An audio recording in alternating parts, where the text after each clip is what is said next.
يعني أنا ذكرت لكم هذا الكلام على سبيل المثال للحصر، وإلا المواقف التي أثبتتها المغرب وأثبتت نوايا المغرب وأثبتت صدق السياسيين في المغرب أكثر من أن تحصى. أعتقد الكلام واضح، هذه هي المغرب يا أخوان، ما عهدناها إلا في المربع الصح، ما عهدناها إلا في صف الحق حقيقة.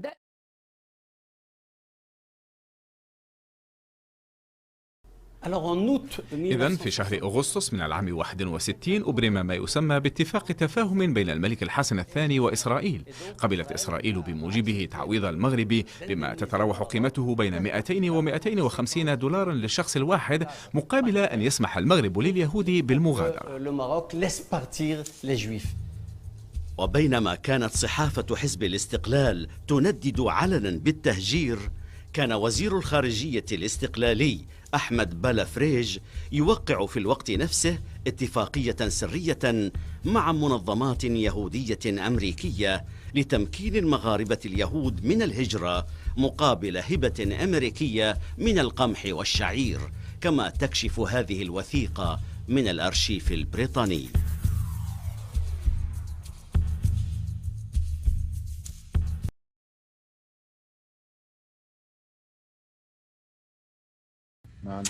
Moshe Dayan, Yitzhak Rabin, Uzi Narkis, autant de noms associés à la victoire militaire israélienne en 67. Mais si je vous disais que le roi du Maroc, Hassan II, avait aussi contribué à la victoire éclair de l'État hébreu.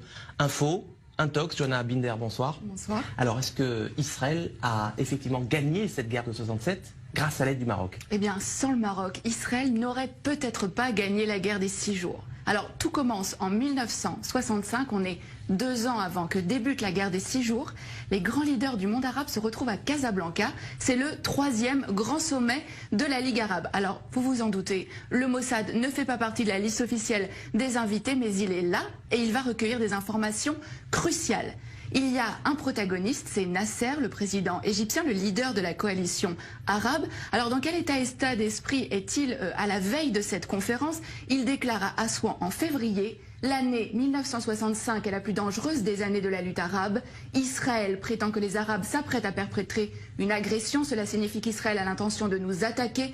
Nous devons donc être prêts à riposter.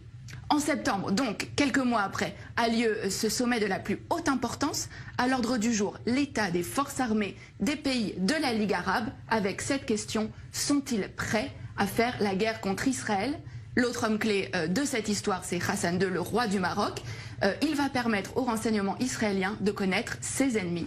Et c'est à ce moment-là que le Mossad va donc entrer en action. Oui, absolument. Le Mossad va donc préparer cette opération en amont de la conférence. Plusieurs jours avant, une équipe du Shin Bet et du Mossad, il s'appelle à Tsiporim, donc les oiseaux, vont occuper le dernier étage du très luxueux hôtel à Casablanca où sont attendus les dirigeants arabes et où va aussi avoir lieu la conférence. Mais la veille de ce sommet, Hassan II est pris de panique et il somme les agents israéliens de quitter l'hôtel. Mais au terme de cette conférence, il va livrer aux agents israéliens l'enregistrement complet de cette conférence. Hassan II a tout enregistré en secret. Il n'a pas confiance dans les invités de la Ligue arabe. C'est à peine croyable. Mais qu'est-ce que les Israéliens vont bien pouvoir découvrir sur ces cassettes? Alors, les enregistrements vont révéler qu'il est question de créer un commandement arabe unifié pour mener les hostilités contre Israël. Et le point crucial, c'est que les rangs arabes sont profondément divisés. On va pouvoir entendre des échanges extrêmement vifs entre Hussein de Jordanie, mais aussi Nasser.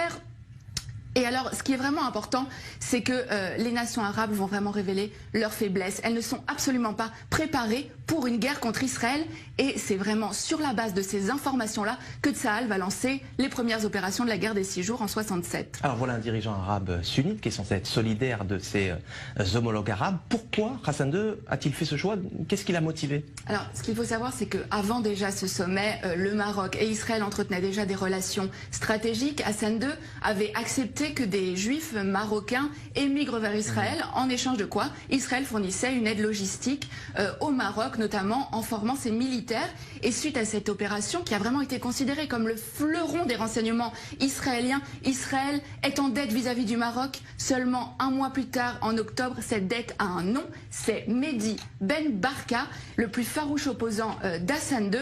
Le Mossad participe à l'opération Baba Batra. L'objectif c'est faire disparaître absolument Ben Barka, Baba Batra, aux initiales donc de Ben Barka, mais c'est aussi le nom d'un traité du Talmud. Le Maroc a donc été un allié indispensable à Israël dans la guerre des 6 jours, même si, on le voit bien, aucun cadeau n'est gratuit.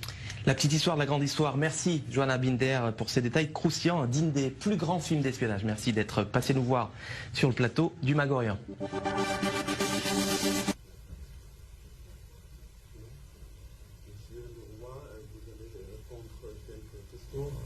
Une ou deux seulement.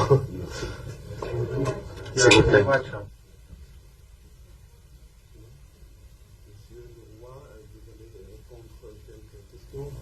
Une ou deux seulement. S'il vous plaît. Let's go. Let's go. 1 second, 1 second.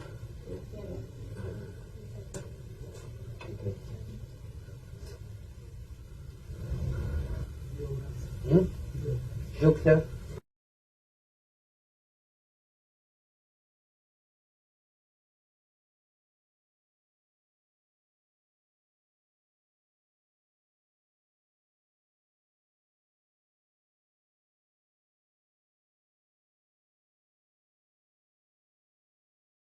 يا جماعة أنا أكلمك اليوم كمسلم، خليكم من الأنظمة. قلت لكم والله ما في نظام، ما في نظام. حتى الجزائريين لا تزنطوا علينا إنه نظامكم ممانع يا أخي. أنا بوريك الآن دقيقة. هذا وزير الدفاع الجزائري مع وزير الدفاع الإسرائيلي جالسين في طاولة واحدة، ما فيش يعني. شوف هذا وزير الدفاع الجزائري، وزير الدفاع الإسرائيلي، وزير الدفاع المصري.